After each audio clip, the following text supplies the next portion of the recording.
Come to the Lord in prayer. Bago po tayo mag-aral ng Kanyang salita, tayo po ay lumapit sa Diyos. Atin pong ipagkatiwala sa Panginoon ang ating mga lalahanin, o anumang mga sa ating mga puso sa umaga pong ito.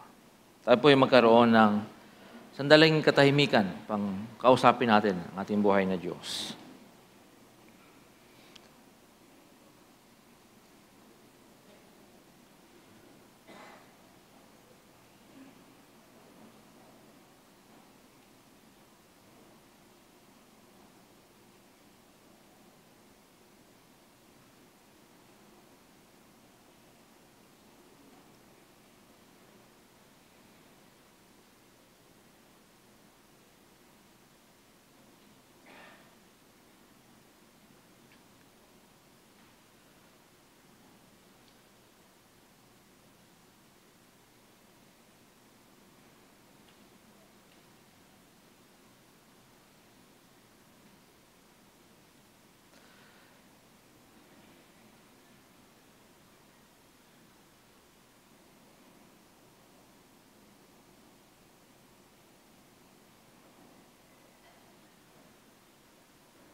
We are gathered here, Lord, as your people, Panginoon, in need of your help, in need of your blessing, intervention sa mga buhay po namin. There are things that are too heavy to bear. Hindi namin kayang buhatin, so we ask for your help. There are decisions to make, Lord, we ask for your help. Mga kahirapan ng buhay, Panginoon, mga karamdaman, mga problema, we ask for your help, Lord. You are our provider, our healer, the one who look after us, Panginoon. We bow down before you, Father, this morning, and nawa, Panginoon, sa umaga pong ito, makamtan ng bawat isang katugunan, Panginoon, ng kanilang mga panalangin. Those who are celebrating life's moments, special moments, and victories, I pray that you would also help them, Lord, to remember. Lahat ay galing sa inyo, Panginoon. Matutong magpakumbaba, magpasalamat. We ask for your help for our country. This is a very fragmented country, Lord. Hindi lang po magulo, nakakahiya din. But we fix our eyes, Panginoon. We will choose to fix our eyes, Panginoon, sa inyo, knowing na kayo po ang Prince of Peace. Kayo rin po, Panginoon, ang King of Righteousness. Sa aming bansa, Panginoon, aming pong panalangin ay habag mula sa inyo, kaayusan. Sa aming lipunan, sa aming society, sa mga neighborhoods, Lord, nawa maghari din, Panginoon, ang iyong kapayapaan at katuwiran. Lord, sa umaga pong ito, sa aming mga pinagdadaan ng dalamhati, kalungkutan, kabigatan, Panginoon, umaasa kami ng inyong pagdamay, inyong comfort, pagkaloob po ninyo. Especially those who are in pain, Lord, who are grieving right now. You know them, Lord. We lift them up to you. Special prayer, Panginoon, para sa kanila. Samahan po ninyo sila. Sa mga nandito ngayon, Panginoon, kausapin po ninyo ang aming mga puso. Naway, pagkaloob din po ninyo inyong pagpapatawad. Kami mga pagkukulang sa inyo, Panginoon. Ito po aming sama-samang panalangin, pagsamba, pangalan ni Jesus, naming tagapagligtas. Amen. Amen. Magandang umaga mga kapatid, at kasama po sa ating pong spiritual journey, ang i-acknowledge natin yung presensya ng bawat isa sa atin. Sila po yung mga biyaya ng Panginoon. No? Pwede ho ba ninyong lingunin? Kaya po ba ninyong limingon? Kung hindi pa naman magka-crack yung inyong mga liig. Pakibati po sila. Welcome them to church. No? Minsan, ang pagpunta sa church ay medyo mabigat. Okay lang po yun. No? Effort talaga. Bumangon ng maaga. Sarap magpahinga sa trabaho. No, minsan talagang overwhelming yung kabigatan ng buhay, pero praise the Lord, you are here, no? If you come late, it's okay. We understand, no? Yung mga bagay na yan. Talagang yung grace ng Panginoon nagdala sa atin dito. Praise the Lord na nandito po ang bawat isa sa atin. Stone of Help. That's the title of our message this morning. Binasa po natin kanina yung Scripture. Actually, we look at the entire chapter, no? Ano po ang ituturo sa atin ng Panginoon dito sa bagay po na to. All Generation Church ay para bang mag-umpisa tayo na medyo malubak itong taon na to, mga kapatid. But this is not the time to be discouraged. Alam natin, nakasama natin ang Panginoon. Ito po yung the best time to ask for God's help. Yung mga ganitong mga panahon na alala mo na we are not in control. No? Mas na-highlight ngayon na kailangan pala natin ang Diyos. Regardless kung AI na nagpapatakbo sa mundo. No? We need God. So we ask for help. Our world is becoming more and more dangerous each day. Threats ng gera dito, may actual na gera doon. And you have this wildfire in California, who would have think na mangyayari yan, mga ganyang mga bagay, earthquake dito, earthquake doon, di ba? Nakakatakot ng mamuhay sa mga panahon na to, sa ating mundo. But Christians, alam natin kung ano ang dapat natin gawin. We ask help from God, the Maker of heaven and earth. Pinag-pray natin kanina, ating bansa, our country is facing a lot of challenges. Filipino believers, mga kapatid, kung makikiusap lang po sana ako sa inyo, pwede ba tigil nyo na yung fanaticism ninyo sa mga politiko? Di pa ba kayo nagsasawa? Ginagamit lang kayo. No? Let's go to God. Pwede ba? Let's rely on God alone. Tama na magbayad kayo ng tax. At maging masunurin kayo sa mga lituntunin ng bansang ito. But do not put your hope sa mga politicians. Filipino believers must rely sa Diyos. One of the reasons for coming here today, naniniwala ko isa sa mga dahilan bakit ka nandito ngayon is to ask God to help you kung ano man ang iyong sitwasyon ngayon. Praise the Lord, you are here. Shall we pause for a while and thank the Lord for the promise of help? 1 minute of silence. Lord, you promised to help us. We will thank you.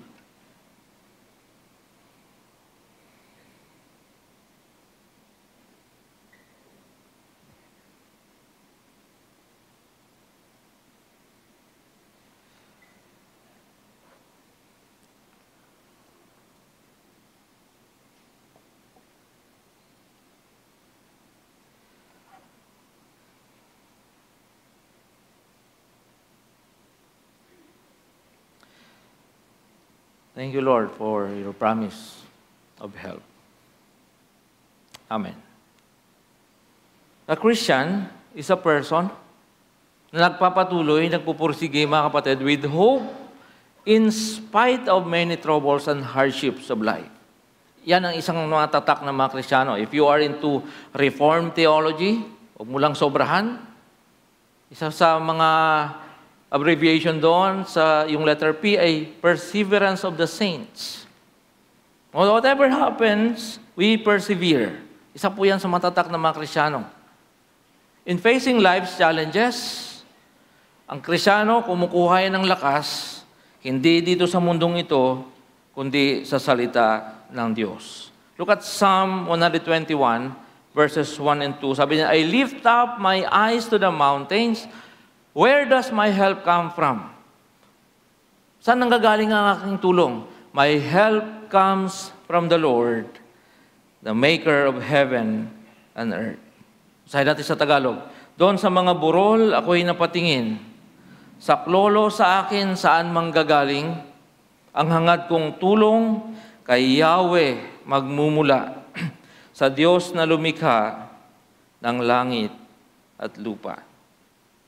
Kung summarize natin ang ating mga buhay, mga kapatid, hanggang sa mga oras na to, mula nung pinanganak tayo, kung hindi dahil sa tulong ng Diyos, hindi ho tayo darating sa puntong ito ng ating pagtitipon. If we are found beautiful, if we are permitted to live for another day, if we escape death or hate and rejection, it is because of the mercy and providence of God, says Eugene Peterson. Kung mayroon man pong isang bagay na nagre-relate sa ating sitwasyon, doon sa ating binasa sa 1 Samuel, it is our common need for God's help. We are humans. Pagka nakaranas tayo ng mga pagyanig ng buhay, agad-agad nating nare-realize, hindi pala tayo may control lang ating mga buhay. Kailangan pala natin ng tulong ng Diyos. So what is the nature of God's help? Ano ba ito? At ano ang ibig sabihin nito sa atin bilang mga hinirang ng Diyos? Number one, God's help is always restorative. Medyo mabigat na word, no? Medyo mamaya na tayo sa practical. Tingnan muna natin, ano ba punto na tinutulungan tayo ng Diyos? Para saan ba ito? So, tingnan natin sabi ko kanina, we will look at the entire chapter of 1 Samuel, chapter 7. Verse 1, sabi niya, kinuha ng mga tagalunsod ng Jerim ang kaban ng tipan ni Yahweh at dinala sa bahay ni Abinadab na nasa isang burol. At si Eleazar, na anak ni Abinadab, ang inantasan nilang tagapag-ingat ng kaban. Pagkalipas ng 20 taon, mula nang dalhin sa lungsod ng Jerim ang kaban, nalungkot ang buong Israel at humingi ng tulong kay Yahweh. Sinabi sa kanila ni Samuel, kung talagang buong pusong nanunumbalik na kayo kay Yahweh, alisin ninyong lahat ang mga Diyos-Diyosan at mga imahe ni Astarte. Italaga ninyo kay Yahweh ang inyong sarili at siya lamang ang inyong paglingkuran. Kapag ginawa ninyo ito, ililigtas niya kayo sa kapangyarihan ng mga Filisteo, kaya itinapon ng mga Israelita ang kanilang mga imahen ni Baal at Astarte at si Yahweh na lamang ang kanilang sinamba. That's from verses 1 to 4. Konting background. Ano ba yung kaban ng tipan? Ito po yung binigay pa ni Lord kay Moses noon. Ito po ay presensya, symbol ng presensya ng Panginoon. Kung nasaan yon, they were assured na nandun yung blessings, favor ng Panginoon, pag-iingat sa kanila. Ang nangyayari po kasi dyan, nakuha yan ng mga Philistines dahil sa giyera. So, talagang nawala yung kaban ng tipan sa mga Israelites. Binalik lang yon kasi habang nandun sa mga kamay ng mga Philistines, maraming salot na dumating sa kanila. So wala silang nagawa kundi ibalik sa mga Israelites yun. At napunta nga po doon sa isang bahay ni Abinadab sa Kiryat Jearim, and it stayed there for 20 years. Naalala nilang, there is something that is not right here. No? Hindi dapat nandun yung kaban ng tipan sa bahay. Mga kapatid, one important part of my work is to remind and convince everyone that our existence is possible only because of the availability of God's help. Huwag tayong umalis dyan sa katotohanan yan. We are here because of God's help. My job is to bring you closer and plant your feet doon sa sentro ng ating existence, the presence of God. I learned that from the life of Prophet Samuel. Ay sabi ko nga kanina kasi, medyo magulo yung mga panahon na ito sa Israel. Wala pa silang king noon. No? Mga Israelites noon, kanya-kanya sila. Idolatry was rampant. Pag binasa niyo buong Old Testament, paulit-ulit na binabanggit si Baal at saka si Astarte. Baal and Astoret. Sila po ay fertility gods. So kung ikaw ay naghanap ng prostitute na lalaki, punta ka doon sa temple niya, nandun. May available. Kung ikaw ay naghanap ng prostitute na babae, nandun. Sumamba kayo kay Astoret. So, ganun katindi, no? Kaya nga, minsan, pag may mga nakakausap ako, sasabihin ng pastor, talagang sama na ng mundo ngayon, no? Talagang yung mga tao, parang hindi na nahihiyang mag-public display of affection. Ay, teka lang, magbasa ka ng Bible. Hindi mo alam kung gaano ka rampant ang immorality noon. No? Hindi naman natigil yan. Hindi ko rin pwedeng sabihin na mas malala ngayon kasi mas matindi noon. Legal. So, ganun ka rumi ang society. Rebellion against God is tolerated. Wickedness was the norm. So, kung nahihirapan na tayo ngayon, naguguluhan na tayo ngayon sa ating mundo, think of this. Walang kaibahan. Worse, they were oppressed. Sila po inaapi ng mga Philistines. Mga panahon po na ito, bawal silang magmay-ari ng anumang may bakal. Imagine mo yun. Paano ka magtatrabaho sa bukid? Ipapa-approve mo yun sa mga authorities ng mga Philistines kasi sakop sila nun. Dahil nga pinarusahan sila ng Diyos. Can you imagine the pain of the people? Life was very difficult. Bakit? Balik na naman tayo. Because of rebellion, God's hand was heavy on them. Itong mga panahon ni Samuel na to, bagamat siya yung judge, hindi siya pinapakinggan ng mga tao, kasi nga, ito yung kanilang context. Ito po ay continuation lamang kung anong nangyayari nung unang panahon pa. Namatay si Joshua, lumabas yung mga judges, at yung mga tao talagang hindi makontrol. Pansin po natin ito. Yung huling mga bahagi ng Book of Judges, mga Hukom 21, verse 25. Nang panahong iyon ay wala pang hari sa Israel. Ginagawa ng bawat isa ang lahat ng kanilang magustuhan. Anarchy ang tawag dyan. So, ako gusto kong gawin to, walang pakialamanan. Ganon. Ito po yung konteksto niyan, mga kapatid. And then, nakuha yung kabanantipan, ibinalik sa Israel, sa halip na ilagay doon sa tamang lugar sa Shiloh, nilagay lang nila yun sa isang bahay, and we do not even know sino si Abinadab at kung anak niyang si Eleazar, kung sila ba ay galing sa priestly family na sila po ay qualify na mag-perform ng mga duties ng isang priest. We do not know. Pero ang dapat ginawa doon, nung binalik sa poder nila, nilagay nila sa Shiloh kasi nandun yun, nakalagay. They kept the Ark of the Covenant for 20 years. At mas lalong dumami yung troubles. Doon lang nila naalala, after 20 years, kailangan nating lumapit sa Diyos. Mga kapatid, external troubles, hindi lahat, but sometimes, sila po yung manifestations of a much serious internal problem. Kung ano yung mga nakikita natin sa ating lipunan, kung ano yung mga nakikita natin na-observe natin sa labas ng ating mga buhay, manifestations yan. Kalimitan, sabihin na natin sometimes, para medyo benign ng konti. Hindi naman tayo nag-accuse. Sometimes, there are manifestations of a much serious internal problem. Anong sinasabi ko dito? Number one, intentional neglect of their spiritual lives. Huwag natin kalilimutan na sila ay mga pinili ng Diyos. Nasa wilderness pa lang, alam na nila kung paano maglingkod kay Lord. Pinabayaan po nila yon, mga kapatid. Imagine, 20 years of not having a vibrant spiritual na buhay. Gano'n na katagal para sa iyo? Sa kanila, umabot ng 20 years bago nila naisip yon. Pinag-uusapan natin dito mga kapatid yung moment by moment, day-to-day interaction with God. It took them 20 years. 2 dekada. Saka lang nila naisip na mali ito. Let's go back to God. Tanong, para sa'yo, ilang taon na?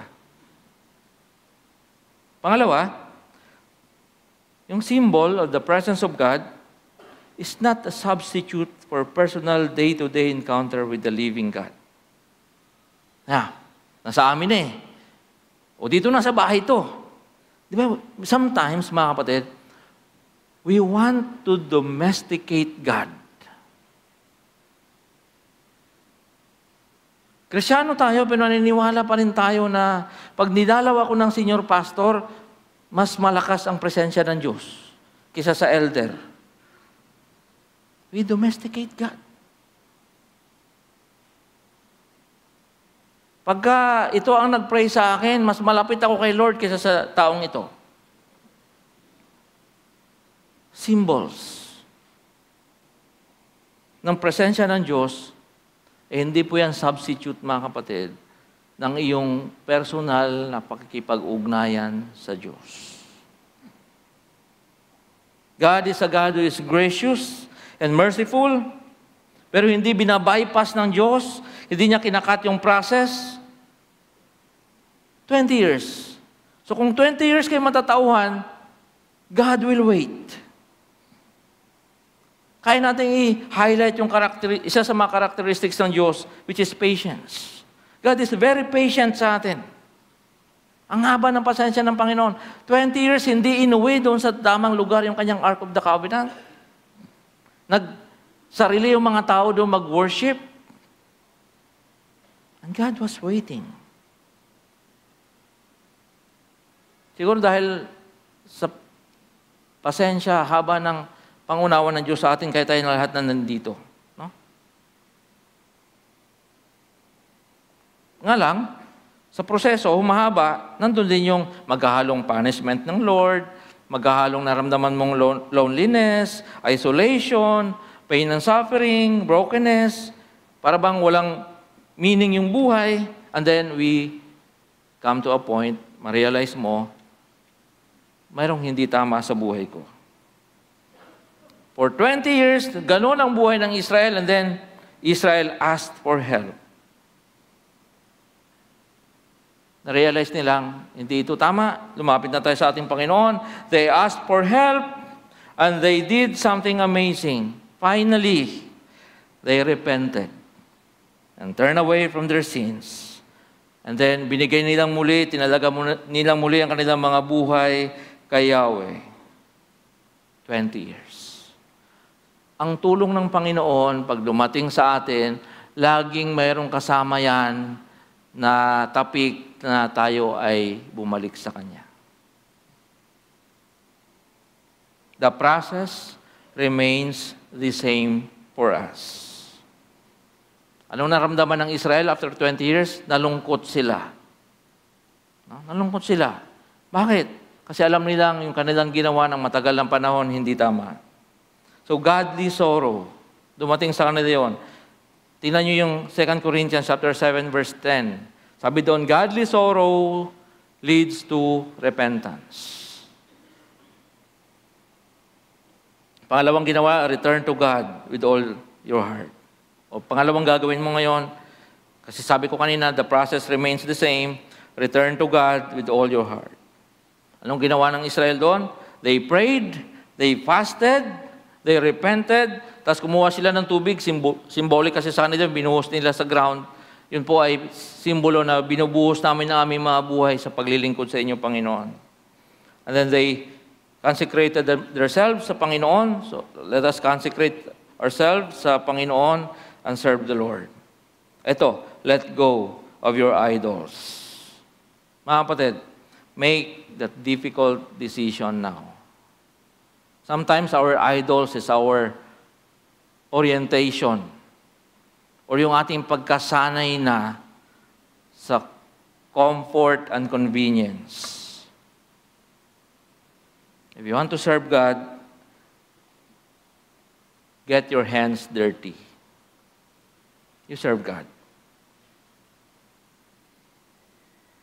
Marahil ang tulong na lubhang kailangan mo sa kasalukuyan ay ang panumbalikin ng Diyos ang iyong sigilang spiritual at sigasig sa pagsunod at paglilingkod sa Kanya. Baka yan ang kailangan mo ngayon. The vibrant state of your relationship with God is far more important than other form of blessings and help from Him. Yung bang nandito ngayon, hindi mo ma-figure out? Yes, I need help. Pero pag tinanong ka, ano specifically ang kailangan mo? I don't know. Maybe this. Baka ang kailangan mo talaga ngayon is restoration from the Lord. Saka na yung ibang mga detalye. The Israelites finally realized they were super religious. Mayroon kaming Ark of the Covenant Di ba? But not genuinely spiritual. Filipinos are super religious. Lahat na nga pinaniniwalaan natin, di ba? But we are not sometimes genuinely spiritual. And so they asked for God's help. In response, God restored Israel's identity as God's chosen people. Ang response ng Panginoon, my people. I will restore my people. Bayan ang ating kailangan ngayon. Pangalawa, God's help, of course, practical. Hindi naman puro idea. Hindi naman puro theory.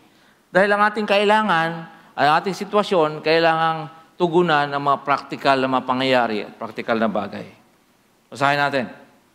Nabalitaan ng mga Filisteo ang pagkakatipon ng mga Israelita, kaya't humanda sila upang digmain ang Israel. Natakot ang mga Israelita na mabalitaan nilang sasalakayin sila ng mga Filisteo. Sinabi nila kay Samuel, "Huwag kang titigil sa pagtawag kay Yahweh upang iligtas kami sa mga Filisteo." Nagpatay si Samuel ng isang pasusuhing tupa at sinunog niya ito ng buo bilang handog kay Yahweh. Nanalangin siya na tulungan ng Israel at dininig naman ni Yahweh ang kanyang panalangin.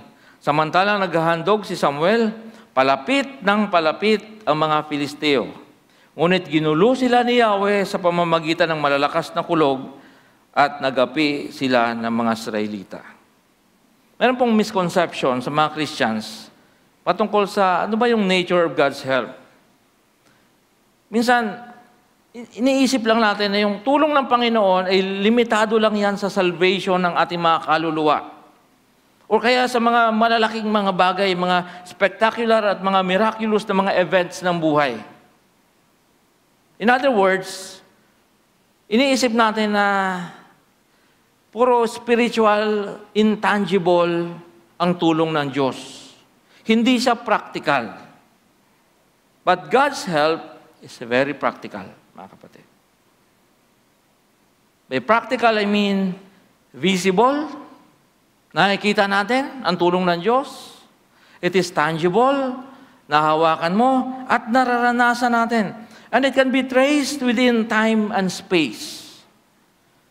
Huwag natin isipin na ang tulong ng Panginoon, sinave ka niya, and then aantayin ka na lang niya kung kailan ka niya kukunin or kailan siya babalik, yung in between, bahala ka na sa buhay mo.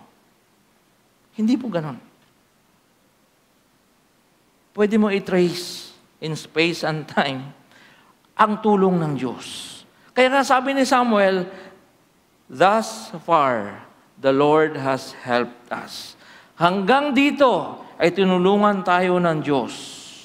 So when the Israelites came together to worship, nung sila po ay bumalik sa Diyos and they consecrated themselves to the Lord, the Philistines, inisip ng mga Philistines, nag-iipon-ipon sila upang makidigma. So nagpanik din yung mga Philistines. They prepared for war and they set up an ambush. Again, gusto na naman nilang alipinin ang mga bayan ng Diyos. Mga kapatid, ang pinaka-nakakatakot na bagay, isa sa mga pinaka-nakakatakot na bagay sa buhay, yung mag-decide ka to return and serve the Lord And then the enemy will be there to attack and threaten you. May mali dyan. I was talking to a person while nandun ako sa punerarya. Somebody came, I know the man. He's very, sabihin na nating matagumpay sa buhay. No? Wala na siguro siyang kailangan sa mundong ito. At sabi niya, Pastor, bakit gano'n, no? Kung kailan ako magdidesisyon, kung kailan ko bubuhatin yung pamilya ko, lalapit sa Panginoon, bakit parang mas lalong overwhelming yung mga problema at kabigatan ng buhay? I was shocked. No? I was shocked. Naalala ko ito. Nung sila, lumapit kay Lord, babalik sa Panginoon, and then they were attacked by the Philistines. Relate kayo dyan? Kung kailan ka bumabalik sa Panginoon, kung kailan ka nag-serve kay Lord, kung kailan mo binibigay yung buhay mo, katulad ng mga Israelites, katulad ng nakausap ko, saka naman, mas lalong nag-intensify ang lahat ng kaguluhan sa buhay. So the immediate response is panic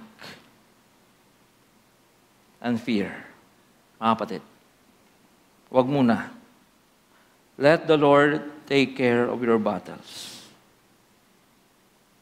Kaya mo munang ang Diyos ang lumaban para sa iyo. So nandiyan na, sasalakahin na sila, habang sila naglilingkod sa Panginoon at bumabalik kay Lord.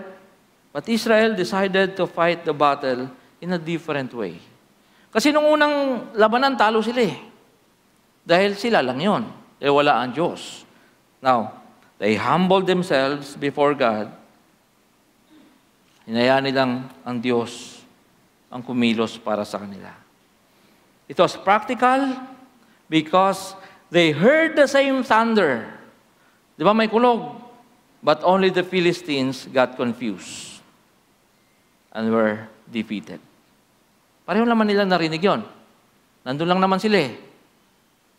Mga Philistines, Israelites, isang kulog lang siguro yun. Kung ano mang kulog yun, pareho nilang narinig pero na-confuse yung kalaban. Why? Because it was God's way of protecting His people. It was practical because they saw and felt and experienced the power of God that very moment. Ano ang sekreto? Huwag kang titigil sa pagtawag kay Yahweh.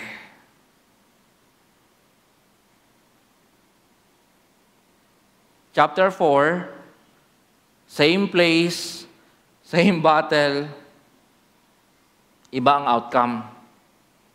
Pero ito, victory para sa kanila. This is a good reminder dahil hindi ko alam kung gaano kabigat yung mga hinaharap ko ngayon. Ano ba yung nagtitreten sa'yo ngayon?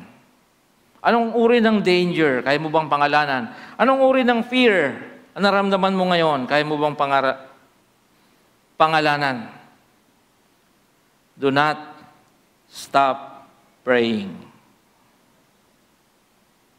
Bakit ba hindi natin isama sa mga top priority ng buhay natin ngayong taong ito ang pananalangin? Nabanggit ko nakaraan, kami po ay walang in-house. Tama ba yun? In-house, living in, na kasama sa bahay. So, kumukuha ko kami doon sa agency na kapitbahay namin, binigay sa amin mga Muslim. Wala ko kasi daw kumukuha sa mga Muslim.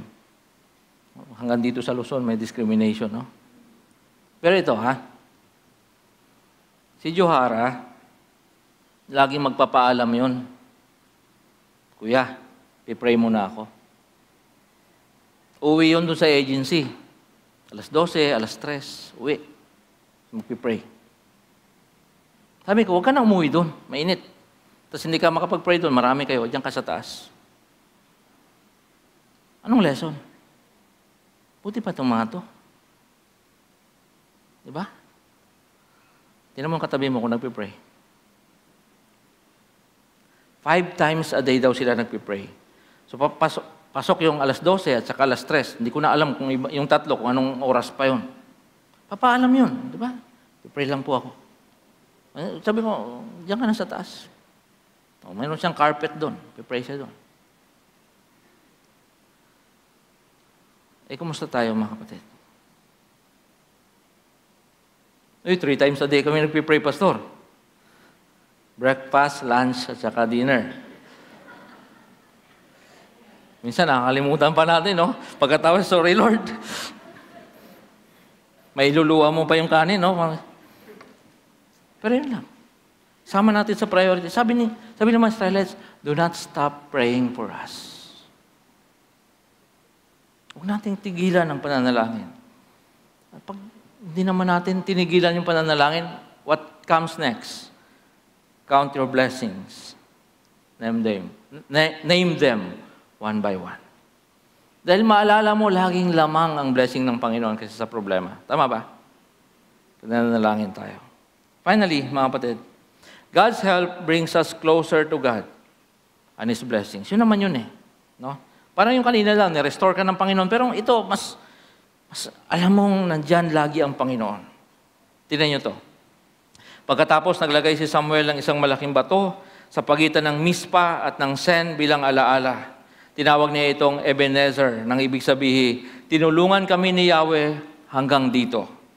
Natalo nila ang mga Filisteo at hindi na nangahaspang magbalik ang mga ito sa lupaing sakop ng Israel. Nabawi ng Israel ang mga lungsod at lahat nilang lupain na nasakop ng mga Filisteo, mula sa Ekron hanggang sa Gat. Nang ipagkasundo rin sa mga Israelita ang mga Amoreo. Basahin natin ang 1 Samuel chapter 4 verse 1 to 2 para lang magkaroon tayo ng contrast. Dumating ang araw na nakipagdigmaan ang mga Israelita laban sa mga Filisteo. Sa Ebenezer, nagkampo ang mga Israelita at sa Afek naman ang mga Filisteo. Sumalakay ang mga Filisteo at pagkalipas ng isang matinding labanan ay natalo nila ang mga Israelita. Sila ay nakapatay ng halos 40,000 kawal ng Israel. 40,000. Doon sa lugar na yon, same place. Ang tanong is, mag-reflect tayo ngayon bago matapos itong message na to. Talaga bang ang ating tulong ay galing sa Diyos? Talaga bang nais tulungan ng Diyos ang kanyang bayan? Of course, ang sagot diyan ay yes. Pansinin po ninyo ito. Contrast 1 Samuel 4, 1 to 2, and 1 Samuel 7, 12 to 14. Mahabang panahon po ito, by the way. This is the same scenario. May labanan. The same place. Parehong lugar. Parehong armies. Parehong battle. But completely different results. Ang pagkakaiba, 1 Samuel 4 at 1 Samuel 7, they sought help from God by humbling themselves. God won the battle for them, and they enjoyed the victory from the Lord. Not only that, mga kapatid, there was peace and prosperity sa buong Israel. They lived in peace and there was rest for a long time para sa bayan ng Diyos. Ang totoo, pareho lang naman na meron tayong hinaharap na mga labanan sa buhay. But the challenge from the Word of God ay gawin natin kung ano yung ginawa ng mga Israelites. Let the Lord fight your battles. But the greatest test comes after the victory. Ang tanong, anong gagawin mo pag tinugol ng Diyos ang iyong panalangin? In a very practical way, na-restore ka na ng Panginoon, may ministry ka na, nagsiserve ka na kay Lord, maayos na ang pamilya, mga pangangailangang practical, binigay ng Panginoon. Now, ang tanong, paano ang gagawin?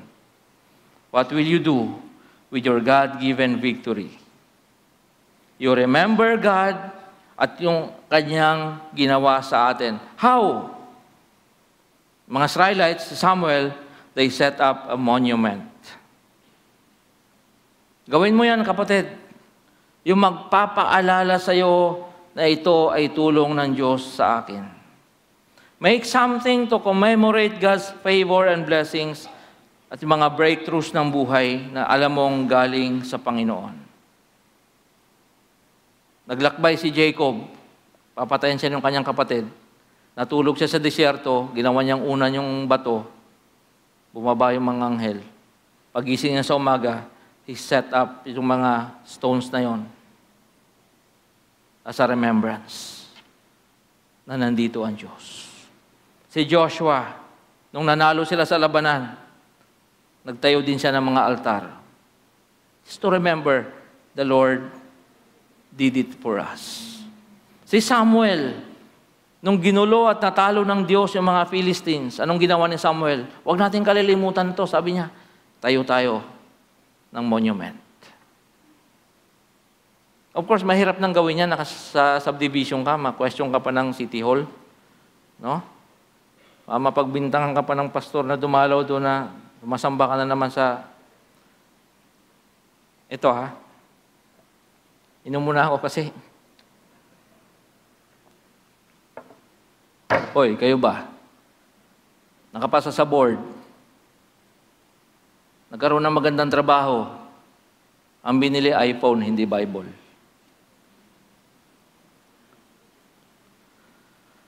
You remember God's victory and favor by something that will, yung pang remind you, hanggang dito, Ebenezer, hanggang dito, tinulungan ako ng Diyos.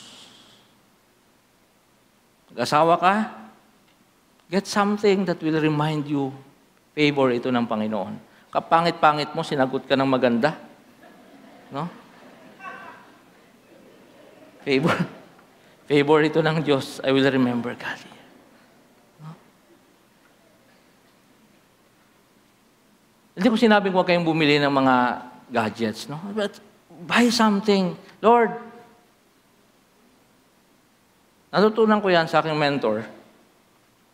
Merong award ako natanggap noon sa PBTS. $100. Katuwa ako noon. $100 pala, 5,000. Hindi ko alam. Punta ako sa Western Union, 5,000. Tawagan niya ako. Saan ka? Dito, sa SM. Siyempre, gagawin ko, may 5,000 ako. Uwi na akong Palawan bukas. Simple na sabi niya. Of course, that's yours, sabi niya. Pera mo yan.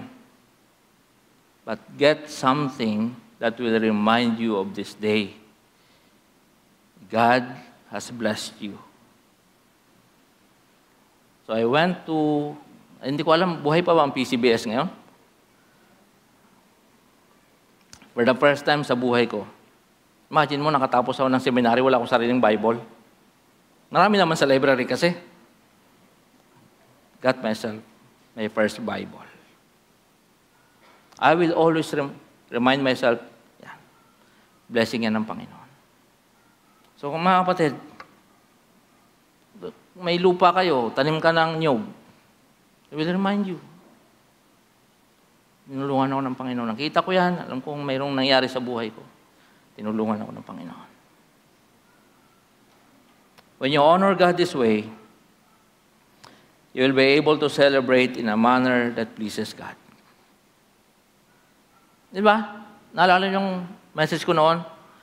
Enjoy your wealth without guilt. Hindi mo ma-enjoy kasi lagi kang natatakot na balikan ka ng Diyos kasi nga, in the first place, mali ang celebration.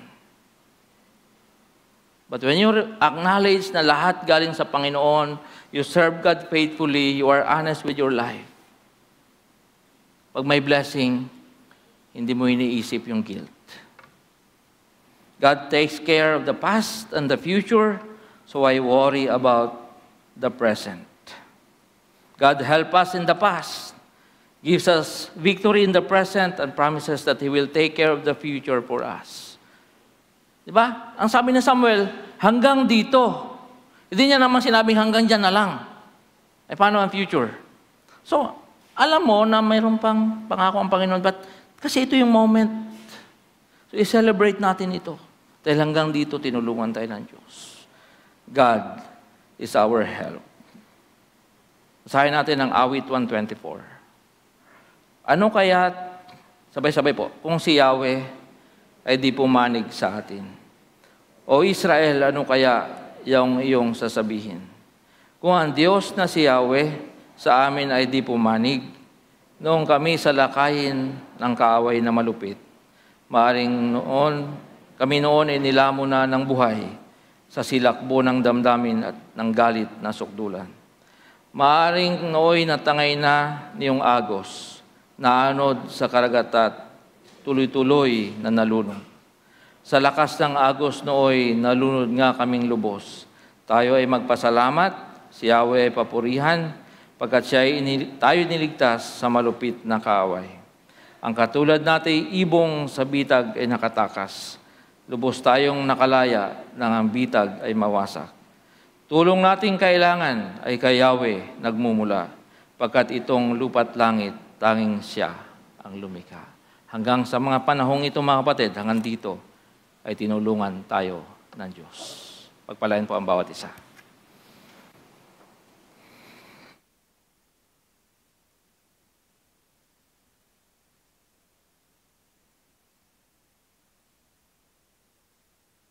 Tayo po tayong lahat para sa ating pong response song.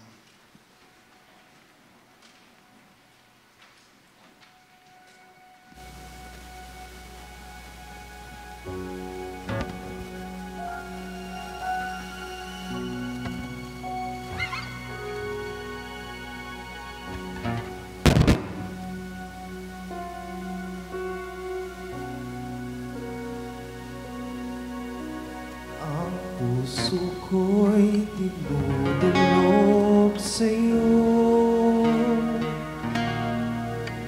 nagpapakumbaba't nagsusumamo, pakindapatin mong ikaw ay mamasdan, pagkanikan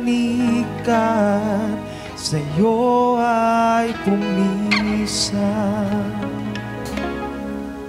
Ang puso ko'y dinudulog sa'yo, nagpapakumbaba't nagsusumamo,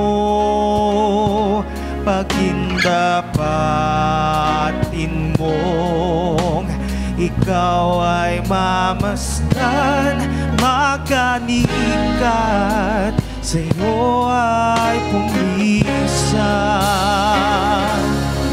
Loobin mo ang buhay ko'y maging banal mong tahanan, luklukan ng iyong wagas na pagsinta. Daluyan ng walang hanggang mga papurit pagsamba, maghari ka o Diyos ngayon at kailanman.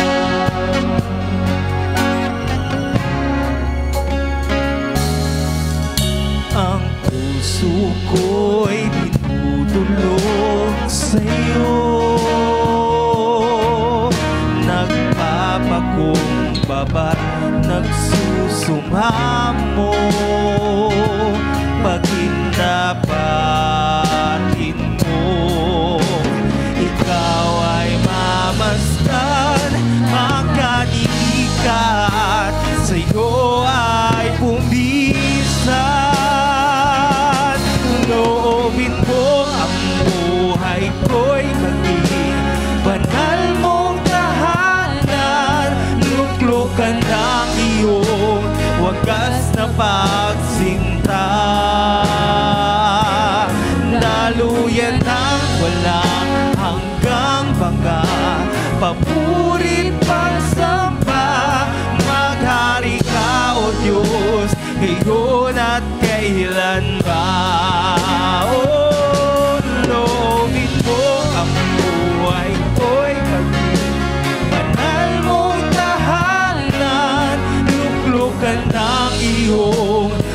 wagas na pagsinta. Daluyan ng walang hanggang mga papurit ang samba. Maghari ka, O Diyos, ngayon at kailanman. Maghari ka, O Diyos, ngayon at kailanman. Maghari ka, O Diyos,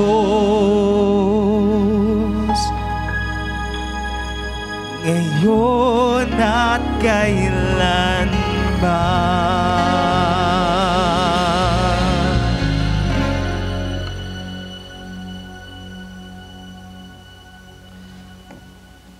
Bago po sa ating panghuling panalangin, announcement po, sa Martes, alas 9 ng umaga, ay dito po gagawin yung necrological service for Pastor Benji. Kung kayo po ay libre, wala kayong gagawin, or kaya yung mag-leave muna sa office, kung gusto niyo po yan, no? Join us here. At ating ihatid si Pastor Benji sa kanyang resting place. 9 o'clock sa Martes. Ako po'y naniniwala na tayo ay tinulungan ng Diyos. Tama ba ako? No? At sana maniwala at manampalataya tayo na tutulungan tayo ng Diyos sa future.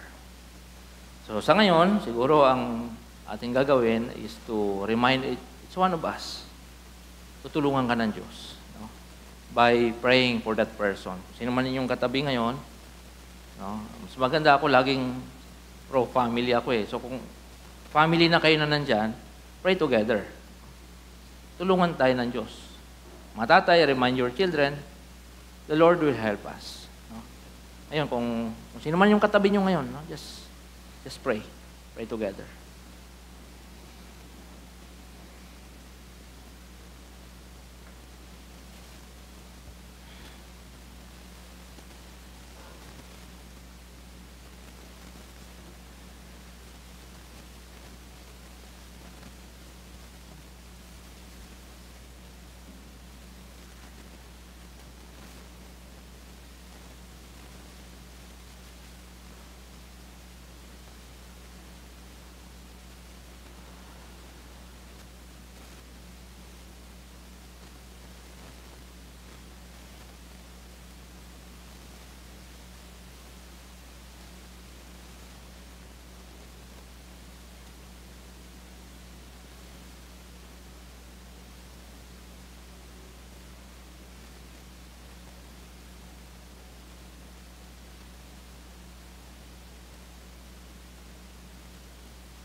Where does our help comes from?